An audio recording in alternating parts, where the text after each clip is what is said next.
profile. Come on.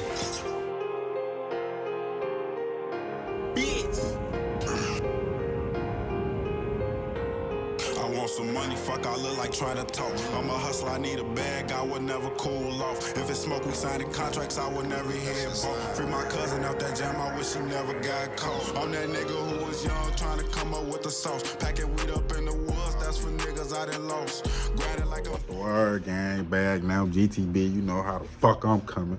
Now let me stop cursing though. It's GTB Kevo, man. Today, I got President Trump in the building, bro. This Fox 32 Chicago news, man. I just want to react to this shit because I live in Illinois, man.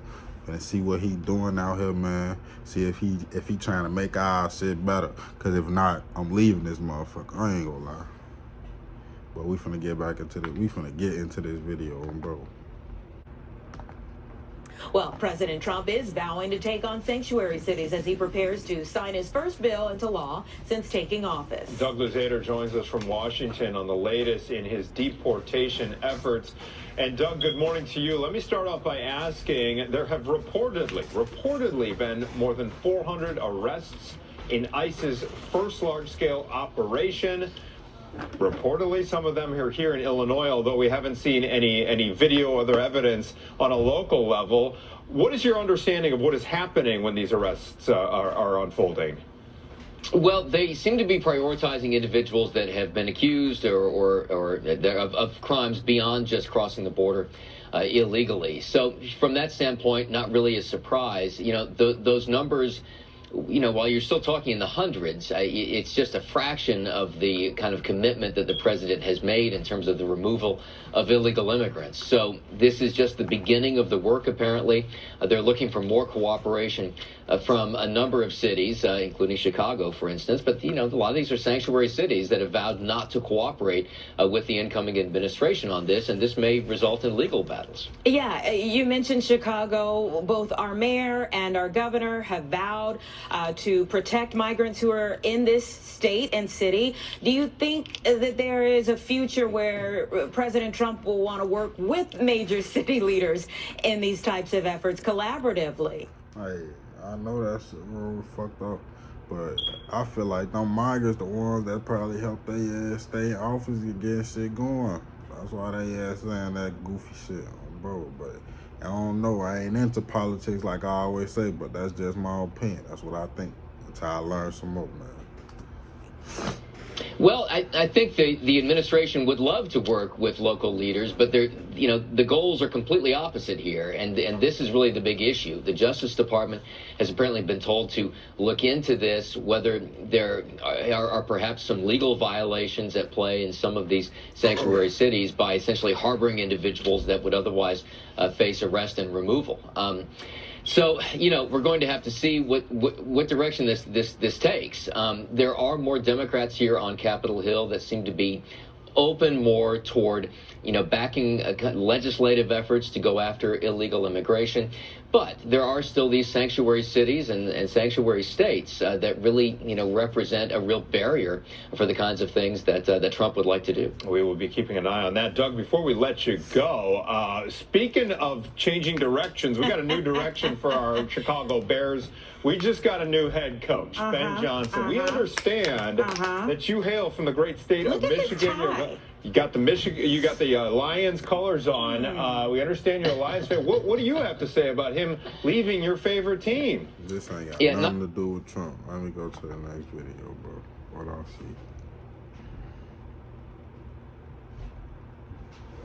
Anyone with $10,000 or more in credit card debt or personal loans may qualify for help from National Debt Relief. Minimum payment. Garrett Tenney is live for us in Chicago. Garrett.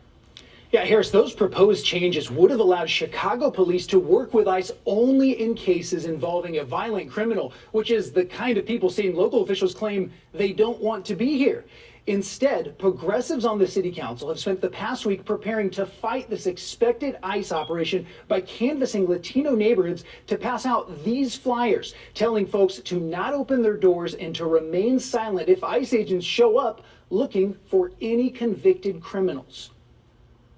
Talking to people, the fear is palpable. The fear is vocalized by our residents. People in the streets are saying that they're scared, that ICE agents will show up at their doorsteps, at their workplaces, at their places of worship, or places of going to school. They're scared of that.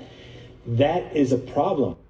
Governor J.B. Pritzker could push for changes in the state sanctuary policies to allow Illinois police to cooperate in some limited way, but he hasn't given any indication that that is something he is even considering, despite repeatedly saying criminal illegal migrants should be arrested and removed. If there are violent criminals who have been convicted of violent crimes, who are undocumented, they are supposed to be deported. That is the law of the United States and has been for quite a long time. I don't want them in my state. I don't want them in the country. If you're going to commit crimes and you're undocumented, you don't deserve to stay in this country. The sad irony here is that by not helping to remove those folks, Democrats here say that the folks they are trying to protect, those law-abiding individuals who are here illegally, by not cooperating with ICE, more of those very individuals are inevitably going to get picked up by ICE while agents are trying to track down those who are the most dangerous. One example, Harris, during an ICE operation in Chicago back in 2018, agents arrested 156 migrants.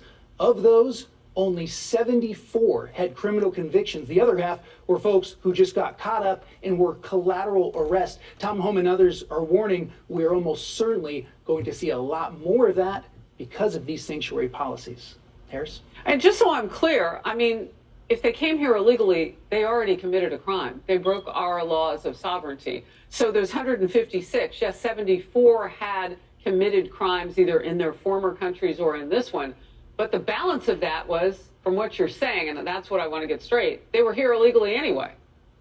Here illegally, not violent criminals, though. And that's what the administration is focusing on in this initial set of operations. All right, that's helpful. Garrett, thank you. Gianno Caldwell, Fox News political analyst. Gianno, look, I made a... It's a real war going on. And people don't even realize that shit. Everybody just think it's just street beef and shit going on. It's a real war on poverty, a real war on... I'm high but right now, but I'm not stupid. A war on food, war on work, on war. It's a war right now. Really going on in our country, bro. And people ain't really understanding that shit. Me, myself, I'm trying to learn more about this shit so I could be more educated. But shit, I don't know, man. It's gonna take more than just this shit to change cities around, change our minds. Y'all gotta change y'all mindsets, do better, bro. That's all I can say, man. Illinois residents, Chicago residents, everybody, y'all ass need to, man. Y'all need to change y'all mindset. We'll be all right, man. But nobody want to change. Y'all got these papers going around saying don't say shit. Damn, that's just gonna make it worse. I ain't gonna lie. That's gonna make that shit worse. But I feel them, though. They got families and shit, man. They ain't just trying to lead like that. But bro, y'all ass stay tuned. I just want to react to this little shit, see what's going on, man. But bro, I'm out, gang.